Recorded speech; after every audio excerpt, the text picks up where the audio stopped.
Welcome to Acton Unwind, an ongoing conversation on a free and virtuous society. I'm your host, Eric Cohn.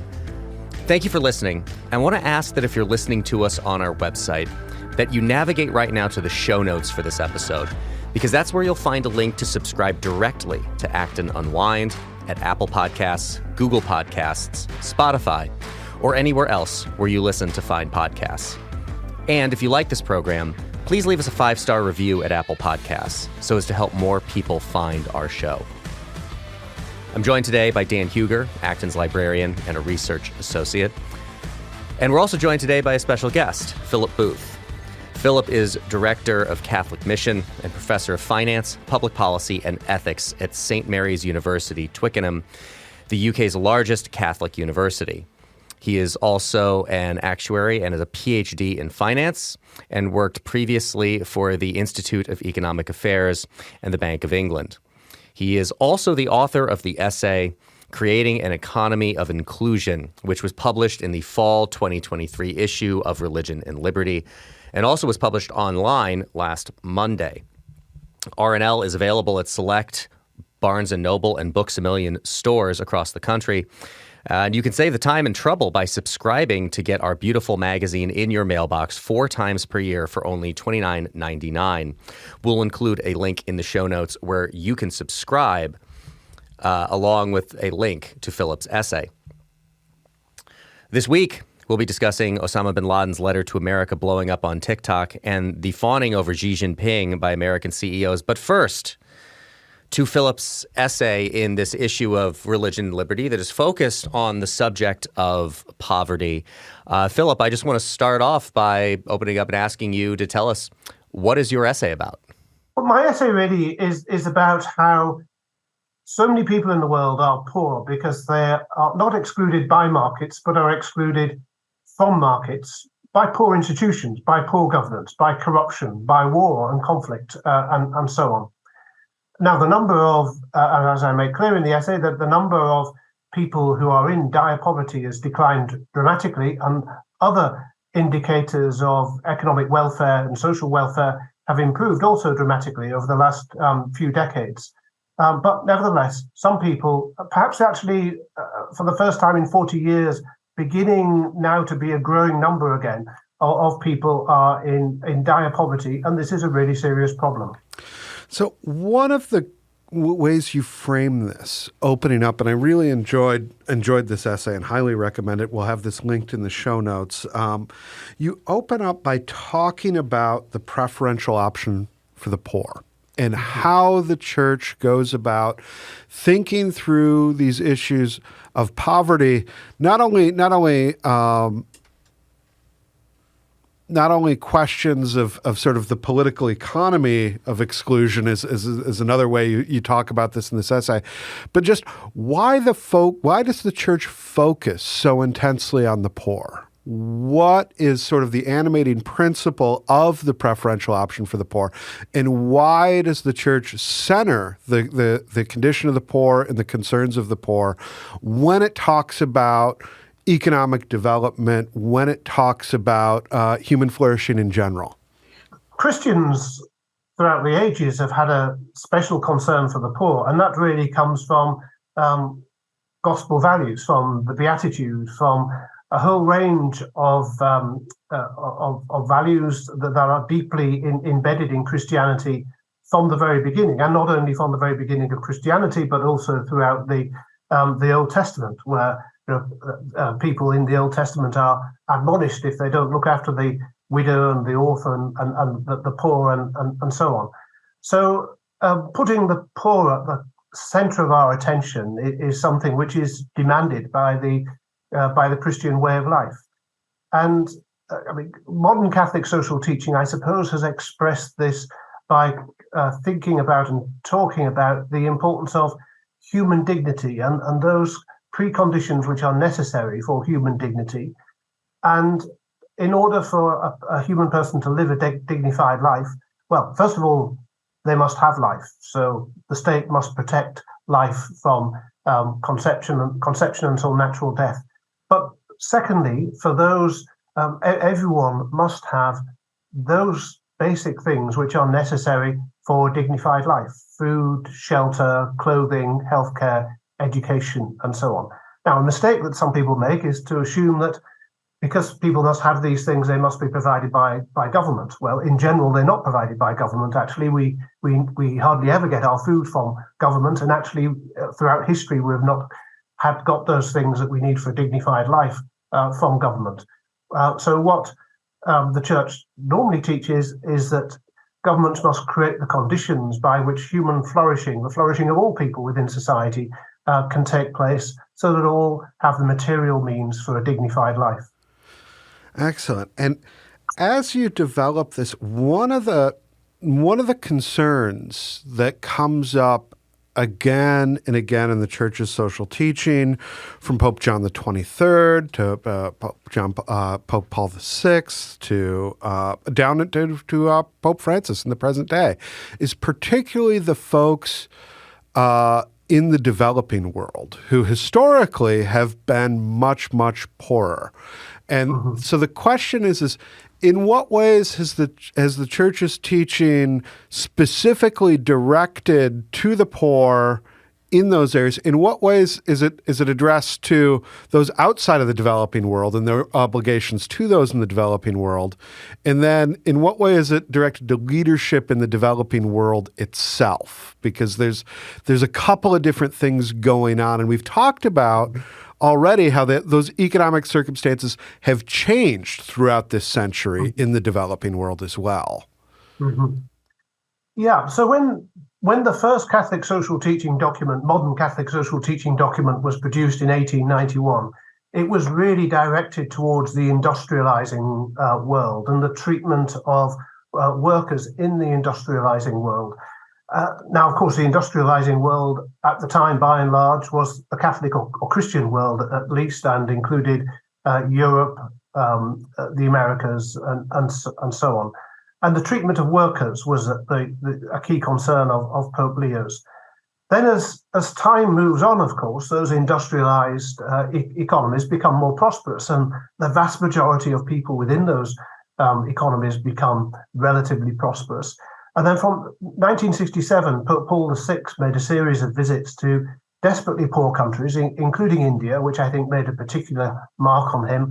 And he wrote an encyclical letter called Populorum Progressio, which was really focusing on the needs and desperate position of the poorest people in the world's poorest countries, many of which, of course, were not Christian at all. I mean, the two biggest countries that were desperately poor at that time would have been China and India, and neither of those two were Christian countries.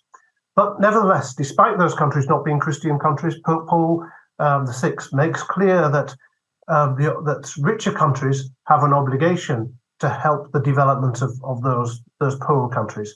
And he suggested that one way that should be done is through the provision of foreign aid to poorer countries, but that wasn't the only way in which it should be done. And then in every encyclical that's been written, every social encyclical that's been written by a pope since 1967 has mentioned very often, actually at quite some length, the plight of the poorest of the poor. Now, Pope Francis, not surprisingly, he comes from Argentina, which is a country with very many poor people, although it's a middle-income country, has a particular concern for the poor, and in his letters, Laudato Si, which is largely about the environment, and Fratelli Tutti, which is about the brotherhood of all peoples, again, he talks about the plight of the world's poorest at great length. And he talks or writes about a whole range of problems. And one of the problems which he mentions, actually, at greater length, I think, than other popes, is the problem of corruption, and how corruption in poorer countries keeps people poor. And I would argue, and it's the reason for the sort of theme of the essay, if you like, that corruption keeps people poor because it prevents them from participating in markets. So it's not markets that exclude people. People are excluded from markets, including by corruption and other aspects of poor governance. War, civil conflict, lack of protection of property rights, and so on. Yeah, as you have these sort of, Michael Miller here at the Acton Institute likes to talk about these as the institutions of justice. These are the sort of necessary preconditions you need for a market economy to function. And the church has long, you often get a caricature of Catholic social teaching that it is anti-business, anti-market. But one of the strains that you point to in your essay is that there's a continuous teaching throughout the church's tradition about the importance of the government in enabling these market conditions and preventing this sort of political economy of exclusion that you're talking about. What are some of the concrete ways that governments can, suffering from this political economy of exclusion, some concrete ways that they can work to fight against that and to build more inclusive economies and support more inclusive economies for their own people? In some senses, that's quite a difficult question to answer, because if the problem is government itself, there's a sense in which they're not going to heal themselves. You need a cultural as well as a political change, I think, to change some of these things. But if we think about this at the level of policy, governments must do those basic things which have been mentioned in Catholic social teaching by a number of popes, perhaps most explicitly by Pope John Paul II, but actually by all popes, which create the basic framework for a market economy to work. So they would include the government ensuring that peace was kept, that there was a system of justice which was fair, efficient, and uncorrupt, that we have a reasonably stable monetary regime. Catholic social teaching has taken that issue up for 400 or 500 years, in fact. And that we also have a regime of ensuring that property rights are well protected within an economy, so that I can keep the fruits of my work if I buy a property from which I run a business or a small farm or something like that. I can ensure that I can enforce the ownership of that property against anybody who might come and try and take it away from me. Because if I don't, I won't invest in it. I won't create a business which will employ people. I won't be able to advertise and promote my business. I won't develop the basic services which are necessary for humane living conditions. And that's why so many people live in slums in so many parts of the world, because there are not stable and enforceable property rights, which then give people the incentive to invest in the infrastructure, which makes a decent standard of living possible. So all of these themes are recurrent and constant themes within Catholic social teaching in order that a business economy can thrive. But the encyclicals also point out, the popes, the church also points out that business which evolves within that economic framework, within that political framework, must be ethically directed. As all of our human activity should be ethically directed. So sometimes when the popes are being accused of criticizing business, they're not criticizing business as such. Pope Francis has described business as a noble vocation, but they're criticizing the activities of certain businesses or the moral disposition of certain business people and so on. And of course, there's evil in the business world, just as there is evil in all parts of our world. But we can't have an economy which promotes prosperity unless we have an economy which allows business. And I think that's a pretty clear message of all the encyclicals. And I don't think Pope Francis deviates from that. Yeah, the point you were making about how these things need to be ethically directed it struck me because as I watched some of the debates about what my question for you ultimately is how politically prescriptive is Catholic social teaching, because I've certainly encountered people who make arguments that their understanding of Catholic social teaching necessitates some kind of social democracy, a greater role for the state in making sure and ensuring some of the care for the poor that I think we're all attuned to. But as you make the point about things being being ethically directed, a lot of that opprobrium seems to be directed at actors in the marketplace, kind of without regard for, or at least with this implicit assumption that people in the kind of more favored political categories are going to just by default be more ethically directed, that people serving within governments are just de facto going to be more ethically directing of their actions. The people in labor unions are by default going to be more ethically directing of their actions. And to me, but apparently not to everyone, just seems to be obviously incorrect, that there are failures really in all of those instantiations, right? There are people who are going to act in ways that aren't ethically good. And the assumption that we just kind of seem to operate on sometimes of if you're doing things out of a political interest through the mechanism of the state, well, then your intentions must be good and everything must be well ethically directed. But people who do it through the marketplace, well, they're just greedy and rich and they're trying to benefit themselves. And there's this disconnect. So if you could talk about what is the interplay between Catholic social teaching and a political philosophical approach to how we use the state? Yeah.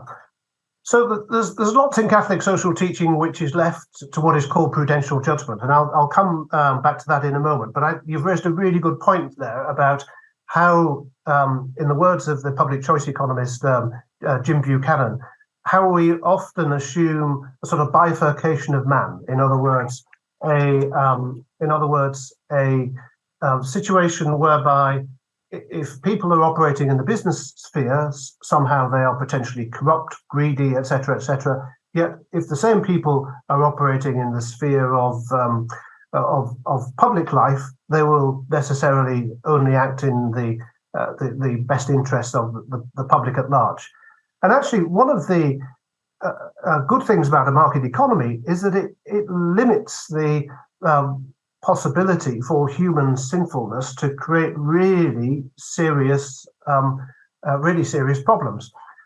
So if I'm operating a business, of course I can defraud people. Of course I can sell shoddy products, and so on. And of course we can have the kind of behaviour which contributed at least, and some people would say led to the financial crisis of 2010. But by and large, if I'm operating in a business, I do actually have to provide something that's a benefit to somebody else. And that limits the extent to which my maybe natural tendency towards sin can cause harm. Indeed, in fact, a business economy, in a sense, even in a person who is not well morally disposed, can cultivate some of the virtues. I have an incentive in a business economy to produce decent products, to turn up on time, to keep my word, otherwise I'll get a bad reputation. Whereas if we have a government which is disciplined really only by a 4 or 5 yearly election cycle, which in itself may be part of a corrupt process, there are many fewer constraints on the evil activities of governments. And so evil people, I think, can cause a lot more problem acting within government than the same people will acting within business. But also, if you get a certain type of government which centralizes power within itself, then the wrong type of people will be, as Hayek put it in The Road to Serfdom, the worst get on top. The wrong type of people will be attracted to government. So you won't get moral and ethical people actually inhabiting the high places of government. And corruption, in a large number of countries, whether you're thinking about Venezuela, Nigeria, India, there have been some improvements in some of these countries. Corruption is catastrophic and causes huge misery, both in political life and civil life, but also in business life, and causes a great deal of poverty as well. So, yeah, I think the concern, the mistake that people make is this mistake of the bifurcation of the human person, the idea that somehow in business they're evil and greedy, but if the same people are in politics, they're not. We are all molded ultimately out of the out of the same clay. We're all made to be good, but have a tendency, unfortunately, also to be evil. You've reminded me of the great quote from Adam Smith that I've something to the effect of "I've known little good to be done by those who affect to trade for the public good," which is one I think people often misunderstand. With the idea that people, when they go before the government and nobody goes there and says you should give me $1 million because I'm a good person and I deserve $1 million. They say you should give me $1 million because I'm going to help these people, and of course, by the way, I'm going to take 10% off the top in the process of doing so, which I think just goes to underline the inefficiency at minimum that comes along with that, or the ways that people can manipulate public sentiment or the sentiment of political actors for their own individual furtherance that may also help people in the process. But we regard this as being somehow noble and always noble. And there are people who clearly regard market actions as being ignoble and without finding a way to balance the two of these in their own mind. Yes, absolutely. And Catholic social teaching has that balance. It recognizes that the church understands the true nature of the human person, which, in a sense, it really derives from theology, philosophy, and anthropology. But it has implications, of course, for how we construct our political and economic orders. And I should say it works as well, because in the article, I talk about how there's been a dramatic reduction in poverty in the last 30 or 40 years, a huge increase in literacy, a huge reduction in maternal mortality and mortality amongst young children, a very large increase in life expectancy. And what may become as surprising to many people, there's been a massive reduction in global inequality in the last 40 to 45 years. And the reason for that is because more governments in that period, let's say 1980 to 2015, have been getting some of the basics right, which are necessary for a reasonably prosperous business economy. There's been a reduction in conflict. There's been better governance in a number of countries. There's been a reduction in corruption, and there's been increased protection for property rights, reduced regulation, increased trade, and globalization. That has all been part of that as well. And what worries me is that we're now going to reverse on some of those on some of those measures of governance, and that's leading to a reversal in terms of economic and social outcomes as well. So you talk about this movement away from well, first you talk about it in terms of there was this Washington consensus. Is the language you use in the essay. And you talk about this, all these governments from, 1980 to the present moving in a generally, in a more reform-minded, more market-driven direction. Chief among these are, of course, India, China, but also Vietnam you point to. There are a lot of very dramatic success stories. What is the alternative that you see some people coming forward with now, pushing against this Washington consensus, despite its very well-documented success, not only in elevating people's, amount of wealth, but along all of these metrics, literacy, health, all of these social dimensions seem to be enriched by this sort of liberalizing reforms.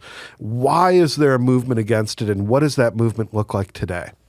It's difficult to understand, really, why there has been this movement against the Washington consensus. It seems to me to be maybe just not distinguishing between the wood and the trees, and it's taking some particular problems with its implementation and then blaming that on the whole idea. But if we take the idea of the Washington consensus, that basically to have prosperity, you need reasonable governance, low levels of corruption, a stable macroeconomic environment, in other words, low and stable inflation, a reasonably balanced budget, good business conditions, reduced regulation, not too much of business being in the state's hands, etc., etc. Then I think it's undeniable that those things are necessary for the promotion of prosperity. I suppose where you could argue that the Washington consensus went a bit wrong was that it was sometimes really rather prescriptive in the way in which certain international institutions and certain governments perhaps as well went into countries and were quite prescriptive in terms of how they suggested or told those countries to reform their economies. There was a kind of imperialism there, if you like. But having said that, it was imperialism in relation to what I think are simply enduring values about how to govern countries. In addition to that, you had sequencing of reforms in some countries, which I think were catastrophic. So maybe the classic example there is Russia, where one of the first reforms were privatization, but you had the privatization whilst most of the communist political infrastructure still existed. And so the people who were part of that political infrastructure were able to enrich themselves through the process of privatization, and the ordinary people got no benefit from it at all. And that's probably not the only example of where that happened. And then that deeply corrupted the political culture as well. But the basic principles by how an economy moves from poverty to prosperity, I don't think are reasonably disputed. Now, of course, there are people, Mariana Mazzucato is one of them, Joe Stiglitz, another, who propose a much more interventionist role for the state and argue, I think, using some examples, that the state has been quite interventionist in countries that have developed. Well, I would say, to counter that it's true that if you get the basics right of peace, absence of corruption, a reasonable legal system, protection of property rights, decent business conditions, and deregulation, a country will prosper, even if it's quite interventionist in some respects. But it doesn't mean that the interventionism is causing that prosperity. And if the interventionism, if the economic interventionism actually puts power in the hands, more power in the hands of government, more economic power in the hands of government, this will often be a magnet for corruption and create the kind of conditions that we've had in Argentina and Venezuela, say, which has seen economies move from a high degree of prosperity through a period of retrenchment and then more or less complete political breakdown as a result of corruption. So I think putting more economic power in the hands of a fragile state is really a very dangerous thing to do. And those who propose the sort of developmental state model, I think, are in danger of proposing something which can actually move a country from relative prosperity to dire poverty. I always think you see this rather acutely in the way that some people talk about what has happened in China over the last 20 to 30 years, where, after the communist takeover of China and after decade upon decade of just, one still grinding poverty and the slaughter of millions and millions of people, the country comes to reluctantly embrace markets as a means to pull a lot of those people out of poverty and to modernize itself as a state and to turn itself into a global superpower. And there is this kind of very, by my lights, demented way of looking at it that sees what I just laid out there and goes, by gosh, it must be the totalitarianism. It's just a very odd way, and it's a slightly different example too than states that had wealth and well-functioning economies who went in one particular direction and have wreaked all kinds of havoc like you see in Venezuela. There's the thing that's challenging about China is that they have absolutely shown that you can liberalize markets to a great extent and still have incredible political repression. And that is the challenge that we have to deal with now and at this point in the 21st century. But to look at what has happened in China and think anything other than the liberalization of markets has led to pulling millions and millions of people out of poverty, and that is how it happened. It really takes just, kind of turning your head upside down and having to look at it backwards. Yes, that's very true. And of course, we're seeing after the period of maybe 30 years of liberalization, now an increase in political repression and an increase in the economic role of the state, and we're seeing economic growth slowing, we're seeing unemployment rising. Maybe that would have happened anyway, but I think it's actually related to the reversal of the process of liberalization. There was a time around maybe 2010 to 2015 when there was a reasonable, or 2005 to 2015, say, when there was a reasonable chance perhaps that the Chinese government would continue its momentum onto being a freer and more prosperous society, it's decided to go in the opposite direction, and the results don't look great, either from the perspective of the basic dignity of the human person being free from political oppression, nor from the perspective of economic growth. And this tendency of interventionists to look at one indicator and suggest that that one single indicator is the explanation of why a particular country is either rich or poor really does need to be countered. I mean, this happens at the level of prosperous countries when people compare, for example, the United States and Denmark. I think I'm right in saying that by almost every measure of economic freedom, regulation, lack of corruption, protection of property rights, and so on, Denmark is a freer economy than the United States. But then people look at Denmark's high marginal tax rates and say, Denmark's got high marginal tax rates. That must be the reason why Denmark is a really prosperous country and possibly, although I'm sure many of your listeners would dispute this, possibly a better place to live than the United States. They don't look at all the other measures of economic freedom, which actually suggest that Denmark is, I think I'm right in saying, a freer economy than the US. Yeah, so there's a tendency to pull out one variable and say, that must be the explanation of why this country has failed or that this country has succeeded.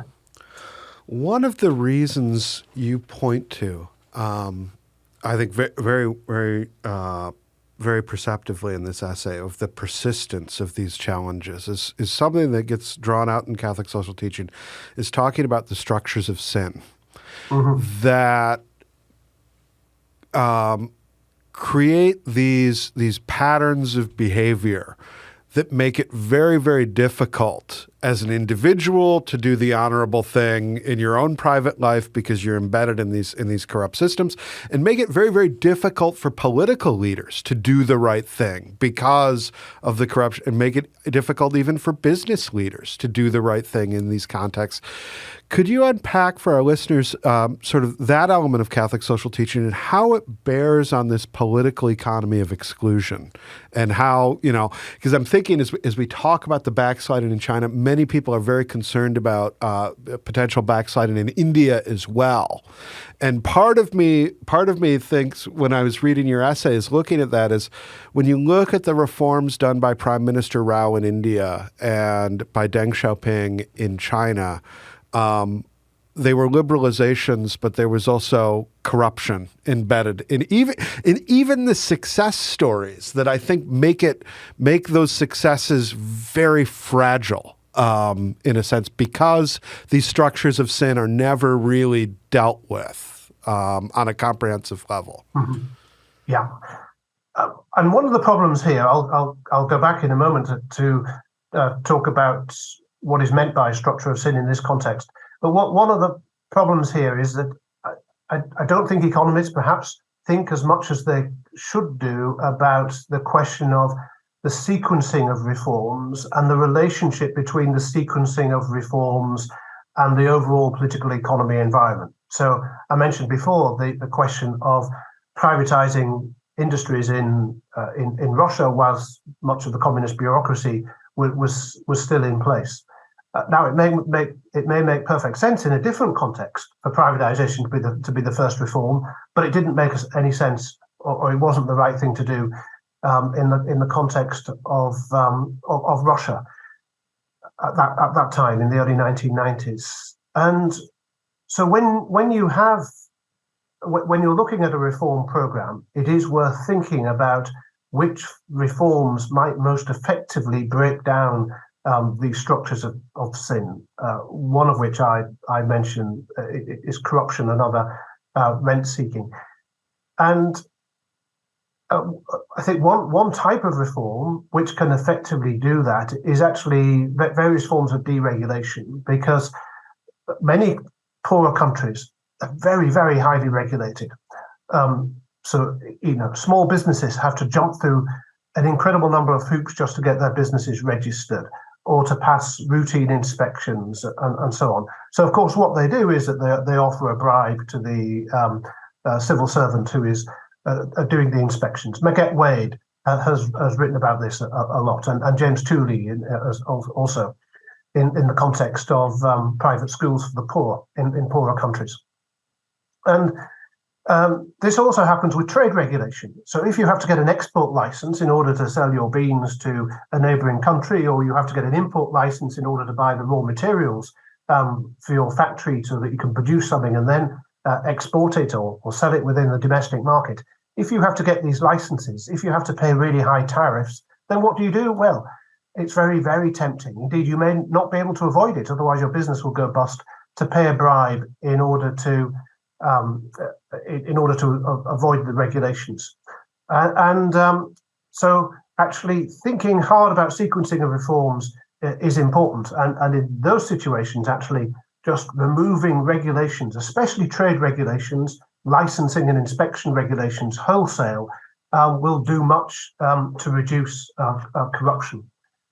So just to go back to the original question, what do I mean by structures of sin in this context? It's really a situation whereby sin becomes of a certain type, becomes so deeply embedded in society that even if you're of good moral character, it's actually very difficult to avoid being drawn in to sin. So if you live in a really corrupt society and you're an ethical person, it can often be very difficult to avoid paying bribes. And if you take the example of, let's say you're bidding for a state contract with 4 or 5 against 4 or 5 other companies, and let's say you're a really ethical company, you treat your workers well, you treat the natural environment well, and so on, and you do a good job and deliver the contract well. And the other 4 companies are terrible companies, and you know that those companies are going to bribe the relevant government minister or government official. What do you do as the ethical company? Do you bribe that official as well? It's a very difficult decision, perhaps, and you may make excuses to yourself to do what might be the wrong thing, because down the line you'll be a company which is behaving more ethically than the alternative companies who could have got the contract. So once things like corruption become deeply embedded in society, it is very difficult to reform those societies, and I think economists do need to think more carefully about how the different sequencing of reforms can lead to more effective outcomes when in promoting what I sort of term in the piece as a sort of political economy of inclusion, if you like. Well, I want to commend to everyone Philip's fantastic essay, Creating an Economy of Inclusion, which appears in the fall 2023 issue of our magazine, Religion and Liberty.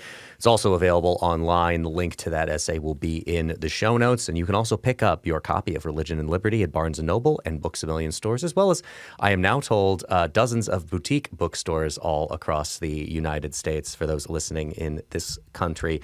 Philip, thank you so much for joining us this morning on Acton Unwind. We really appreciate it. It's a pleasure. Thanks.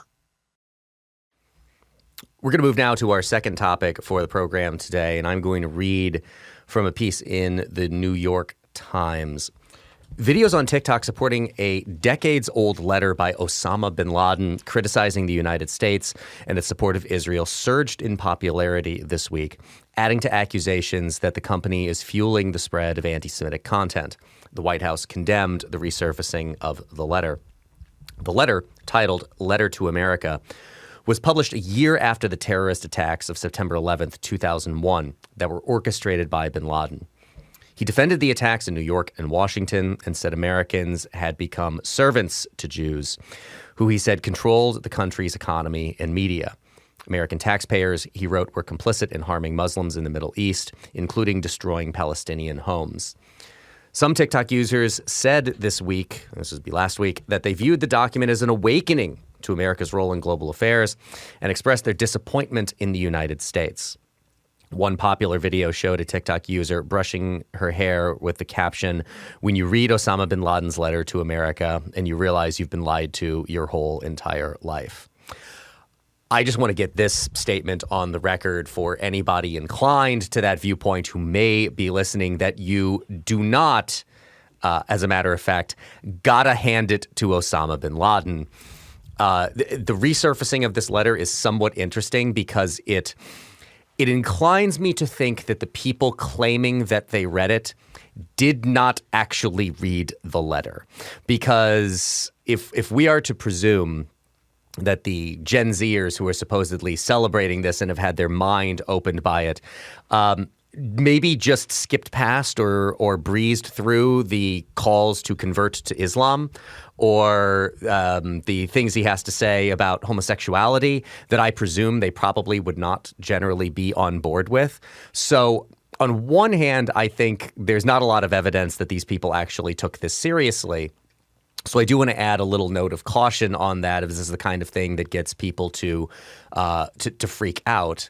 But I think there's two avenues through which we could explore this, right? There is the social media avenue of this. There's the question about TikTok as a platform itself, which I think we would do well to separate from the typical big tech conversation, because one can have a very low view of Meta or of X, the platform formerly known as Twitter, and at the same time draw a clear line of demarcation between that and TikTok, which is owned by a Chinese company, ByteDance, and because of the structure of China, we know is essentially a wholly owned subsidiary of the Chinese Communist Party.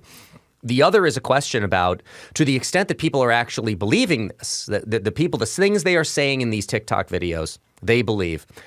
What a massive failure on the part of the people in their lives to inculcate into them an understanding of what happened on September 11th, which it is worth pointing out, most of the people we're talking about here who are making these TikTok videos and having these comments about it weren't alive for, or were so young they would have no ability to remember it whatsoever. But there is a failure there, an educational failure to get people to understand what the reality of that situation was, and that reality is not reflected in Osama bin Laden's letter to America. So let me get this clear, Eric. You're suggesting that people would just go on the internet and lie? It may be hard for some people to believe, but I think there's a distinct possibility. Okay. So, I mean, I always think there's one thing whenever I see something online that is disturbing, aggravating, seems just totally outlandish, is I remind myself that it's bad on purpose to make you click. And we've talked about this before, that there are people on social media sites that will intentionally lie, intentionally be provocative, because that solicits interaction, and because that makes their content appear before our eyeballs, and that there's value to that attention in this world. So yeah, you've got a lot of these folks, you know.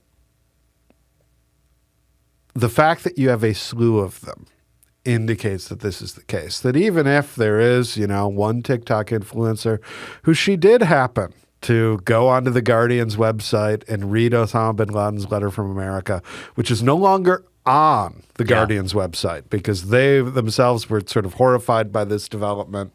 It got them all sorts of needlessly, it got them a lot of blowback. That is an element that I think we should come back to in a moment here. But I do I want to add support to the point that you were making by reading two paragraphs out of this Washington Post story here, out of order. We'll put the whole article in the show notes, but I think buttresses your point. A spokesman for TikTok said that the hashtag letter to America hashtag had been attached to 274 videos that had garnered 1.8 million views on Tuesday and Wednesday. before, quote, the tweets and media coverage drove people to the hashtag.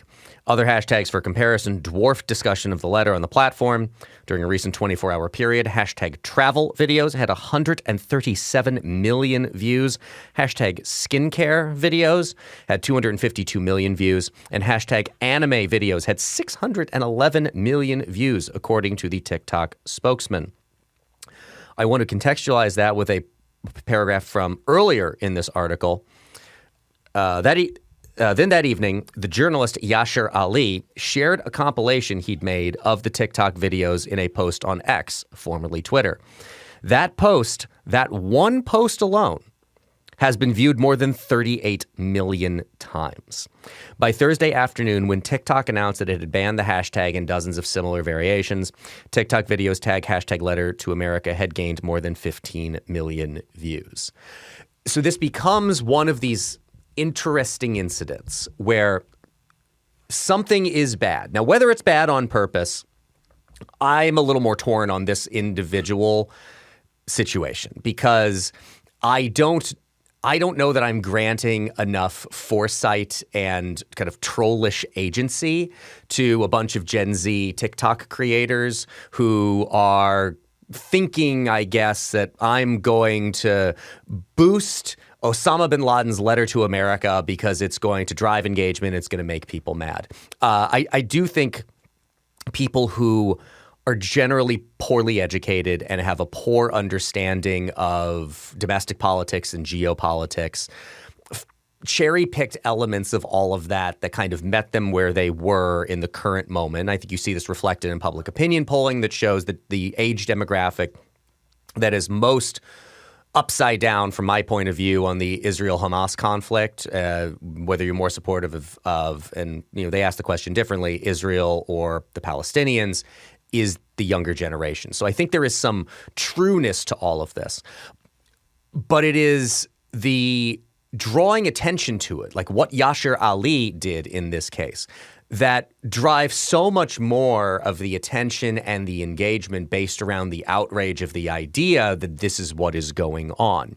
So in pointing out the bad thing that is happening, we're amplifying the bad thing that is happening and actually making it into what we thought what those people seemed to think it was in the first place. It's exploding on TikTok. Actually, it really wasn't exploding all of that much. But once we start saying it's exploding on TikTok, big surprise, it starts exploding. So this is a classic, the question is why do people say outrageous and provocative things? And there are two reasons. One is because the person is either because they're a saint or because they're a narcissist. They've transcended any regard for what others think, and they just say what's true. The other is that they thrive on conflict, and that it's designed to generate conflict. And I think this is that case. You look at, this is one of those things that many on the American conservative movement, on the American right, are rightfully horrified by and amplified. But if you go back and look at the kind of stories the Atlantic magazine was running every month during the Trump administration about how Reddit forums, My Little Pony Reddit forums were being infiltrated by the alt-right with there were these Nazi bronies that were, radicalizing the My Little Pony community. I don't think there's any there. I think that there may be a handful of provocateurs who are engaged in the time-honored tradition of trolling. And that trolling is ideologically useful. It is useful for both those that like to troll and those that like to react to the trolling and to say, look at what the Gen Z youth of today has become. They are moral monsters. Because there's a segment of the population that just they are looking for confirmation of their assessment of Gen Z. And this is great confirmation of that. And, there will be another slew of think pieces about, I'm a millennial, so I got, 30 years of think pieces of people thinking I was a teenager up until my late 30s. And now finally they've woken up to, there are actually younger people and they actually have like a different name than millennial. And we're starting to see that now. Yeah, the attribution of a lot of things that Gen Z was doing to millennials helps to underscore my point that these generational designations are often stupid and arbitrary and people misunderstand them. But I do think you have a good point here that this is an example of a type of journalism that goes on. I'll tell a quick little story here that has really nothing to do with this, but you'll understand the connection in a moment. My alma mater, Millikan University in beautiful scenic Decatur, Illinois. We are primarily famous for two graduates, two alums. In the 1980s, we graduated a student by the name of Jodie Benson. Jodie Benson went on to be the voice of Ariel in Disney's animated movie, The Little Mermaid. In 2004, in my graduating class, we graduated a student by the name of Sierra Boggess, who went on to debut the role of Ariel in the Broadway production of The Little Mermaid. One little liberal arts school, two Little Mermaids. If you'll remember, a couple years ago, when they first announced the Disney live-action remake of The Little Mermaid, and I keep wanting to say Halle Berry, but I think it's Haley Berry is as the actress for, I'll look that up and correct myself in a moment here if I'm wrong about that. But they announced that she is going to be the actress portraying Ariel, and she's a black woman. And there were all of these journalistic pieces about how the outrage online about the casting of a black woman to play Ariel. And this is always the case, and I encourage people to do this because I think it still happens, especially because journalists are overwhelmingly still on what is now called X, the platform formerly known as Twitter. And they draw sourcing for a lot of their stories and the things they're going to write about from there. They will find these tweets of people actually doing the thing that they're saying, being angry about the fact that a black woman was cast to play Ariel in the live-action version of The Little Mermaid.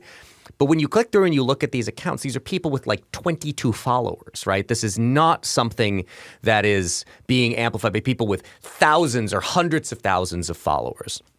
And I remember just making the joke of, I too am outraged about this casting decision for this production of The Little Mermaid, not because she's black, but because she's not a graduate of Millikan University. Like, can we at least get her an honorary degree?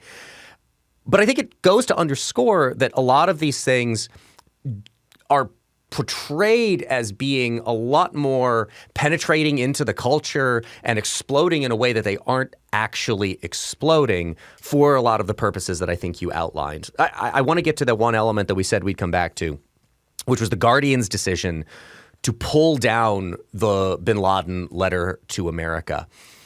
I think this is representative of the exact wrong approach that people take in these kinds of moments. I think we saw a lot of this over the last 8 to 10 years of if we can just make the bad thing at the origin go away, then people will stop believing it. Is this kind of it infused the attitudes of a lot of these social media platforms about the kind of content, particularly during COVID, that they were in favor of banning and eliminating and suppressing.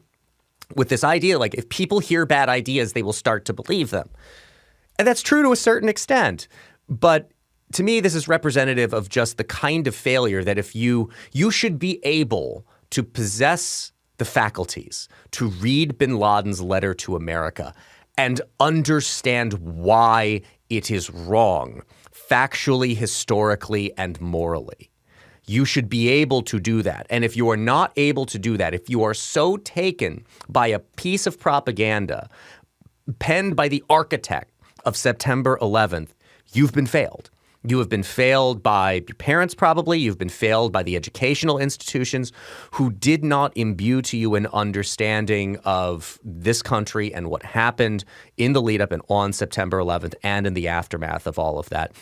The failure is not on the Guardian for having it on their website. The failure is on people for not teaching younger generations the reality about all of this.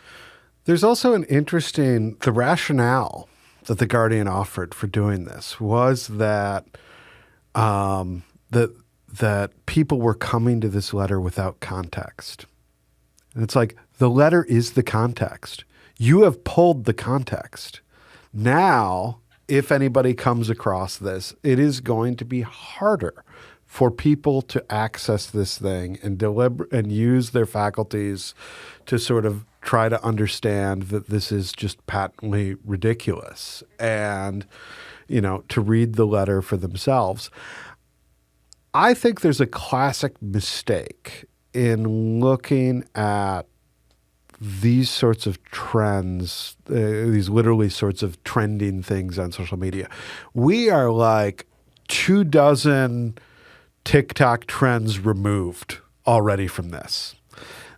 Well, and to your point about being a millennial too, I presume the reason that I haven't seen these TikTok videos is like most other millennials, I get my TikTok videos the way the rest of my generation does, about 2 or 3 weeks later on Instagram. Yeah.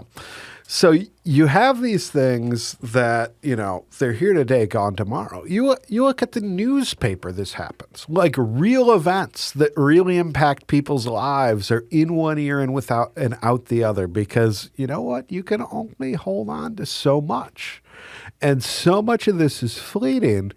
When I think about the amount of energy that people dedicate to reacting to this, to monitoring this, to doing these sorts of things, it really seems misplaced. Not because these people are right, but because these people are attention merchants in an increasingly saturated market where attention is divided and divided and divided.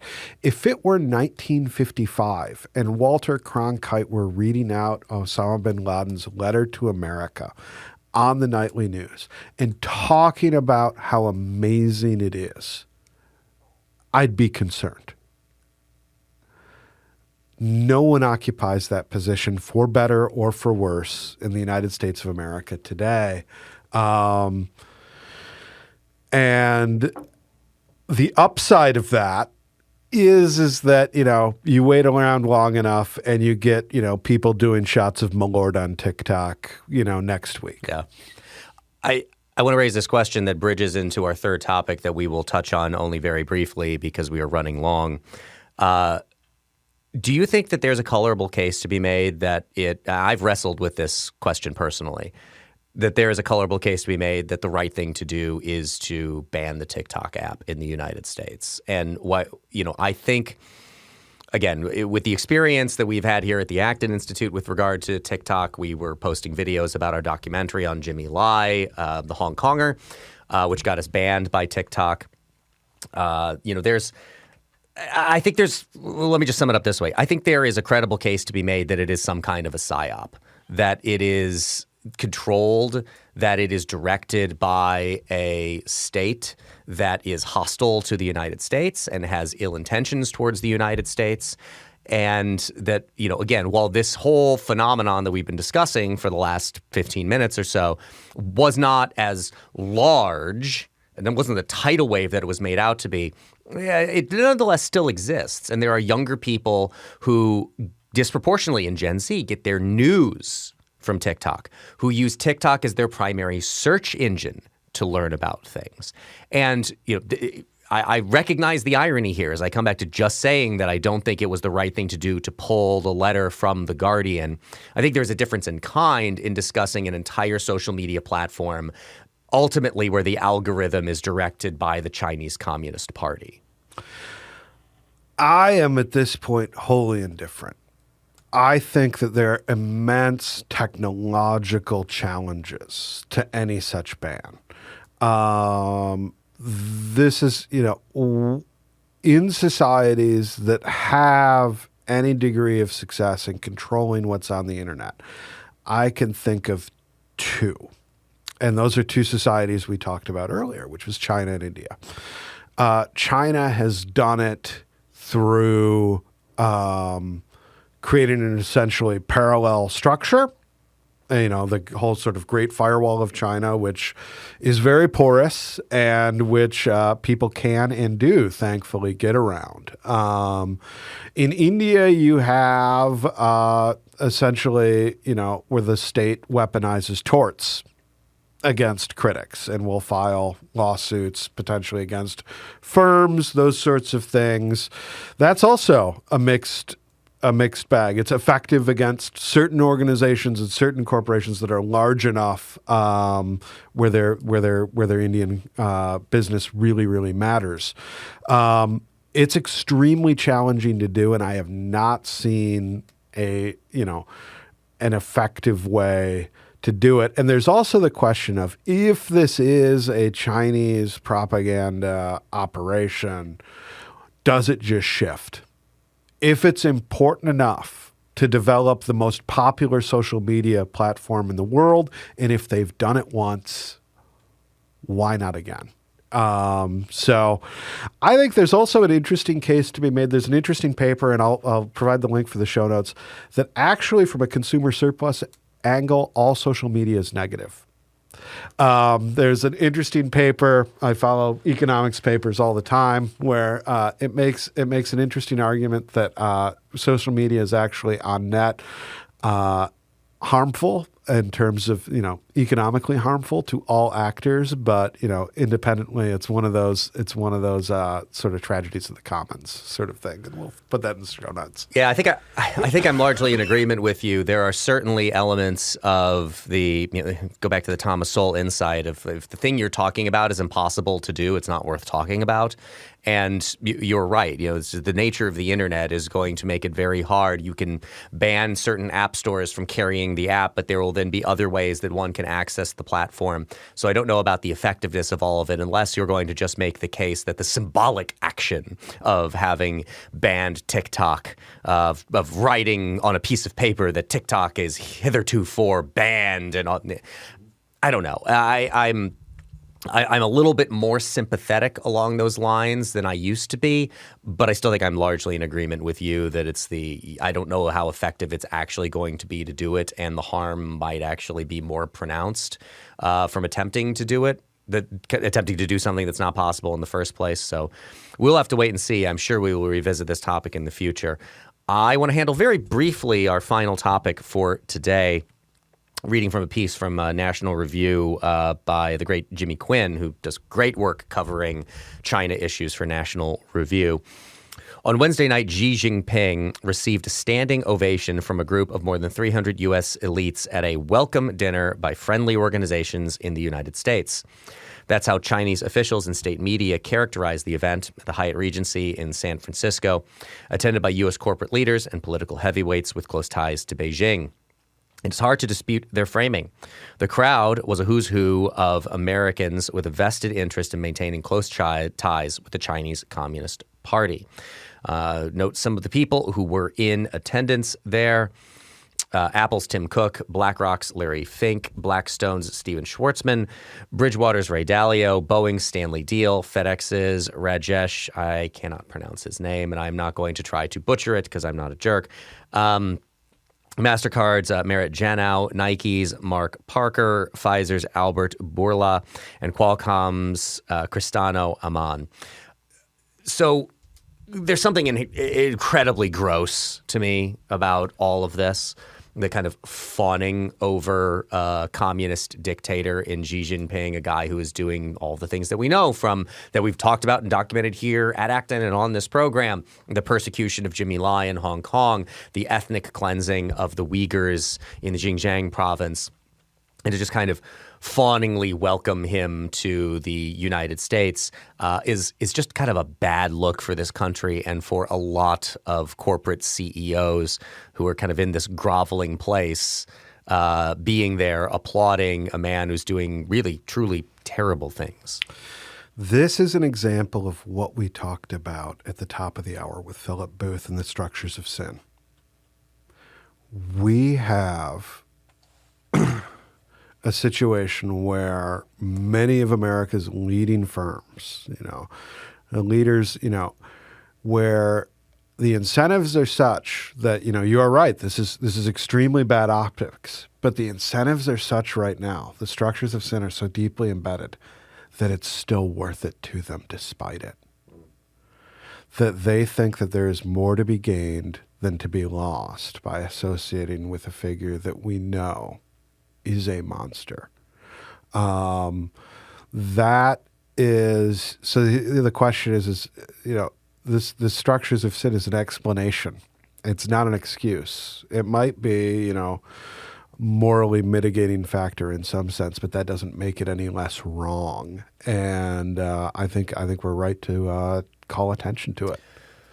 The one other note about this that I want to make is I will understand how this part of it is perhaps and should be aggravating to residents of San Francisco, which is the work that California and San Francisco officials did to clean up the city ahead of Xi Jinping's arrival. Anybody who's listening to this program is likely familiar with a lot of the challenges that San Francisco is facing. A large homeless population, a lot of drug use out in the streets. There are actually apps where you can track where all of the human excrement on the streets is. And what they demonstrate is they can clean it up if they desire to. And they desire to in order to impress a communist dictator from China. They don't seem to desire to for the people who live in and pay the taxes to support the government of that city. If I lived there, I'd find that kind of thing absolutely outrageous. And I'm curious if this will lead to – you've seen already the hints of a little bit of a backlash in places like San Francisco. There were the school board recall elections. I always try to remain hopeful about these things, that just the same way that you can look at the history of New York City and see how bad it was in the 1970s and how it started turning around in the 80s into the 90s, that these cities can go through these cycles and can make a recovery. And maybe this is one of those incidents that helps to spur that along. When people see that anybody who tells them is we can't do anything about this. No, they very much can. They choose not to. Absolutely. Let's call it a wrap there. Thank you for listening to Acton Unwind. If you're listening to this podcast on our website, please look in the show notes right now where you can find a link to subscribe directly to Acton Unwind, or just search Acton Unwind on your favorite podcast app. Also, please rate and review us on Apple Podcasts, 5-star reviews only, so that more people can find our program. I again want to encourage you to subscribe to our magazine, Religion and Liberty, where you can read not only Philip Booth's great essay that we discussed today, but other great pieces by Marvin Olasky, Michael Matheson Miller, Daniel Klein, the piece by Sam Gregg reviewing Matthew Desmond's Poverty by America, which we published online today, and many more. Only $29.99 will get you 4 issues of our beautiful magazine in your mailbox 4 times a year. You can look in the show notes for this episode to a link where you can subscribe. Thanks to Dan. A big thanks to Philip Booth. For the Acton Institute, I'm Eric Cohn. We'll see you next week.